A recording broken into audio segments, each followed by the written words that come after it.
یہ اسلام آباد میں سپریم کورٹ اور پارلیمنٹ کے سامنے، اور وہاں بھی اگر ہمارا مطالبہ تسلیم نہ ہوا تو پھر یہ لوگ یہاں ملکن ایجنسی کے جو اعضاء ہے بشمول چترال، یہاں سے ہم جائیں گے supreme court of Pakistan parliament کے سامنے. وہاں پہ ہمارا مطالبہ اگر نہیں مانا گیا تو یہ جو 7 اضلاع ہیں ان کے عوام کو لے کے میں اور میرے ساتھ ان علاقوں کے عوام ہم GHU کے سامنے دھرنا دیں گے.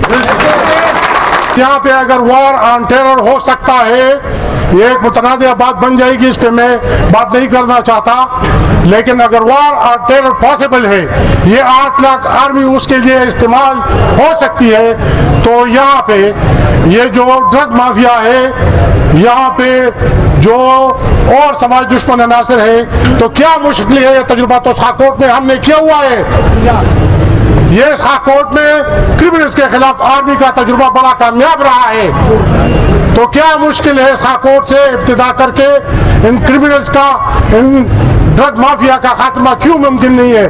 کیونکہ آج آئس کی صورتحال جو ہے وہ اتنی تباکن ہو چکی ہے کہ آئس ہمارے صوبے کے جو پولیس کے جو امپلائیز ہیں، پولیس کا جو عملہ ہے، وہ بھی آئس کے ایڈکٹ ہو چکے ہیں. تو آئس اگر اس سلسلے میں کوئی اقدام نہ کیا گیا تو خدشہ ہے کہ یہ آئس چونیوں تک پہنچ جائے گا.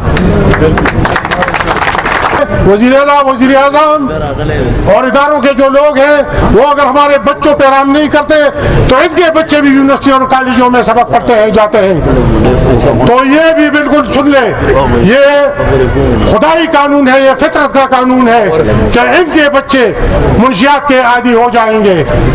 تو فوری طور پہ یہ جو ہمارا مطالبہ ہے یا ہماری جو کال ہے، اس پہ کام دھرا جائے. منشیات کے خلاف اس صوبے میں ایک بہت بڑا آپریشن کیا جائے اور اس کی ابتدا یہاں ساکوٹ سے کی جائے انشاءاللہ.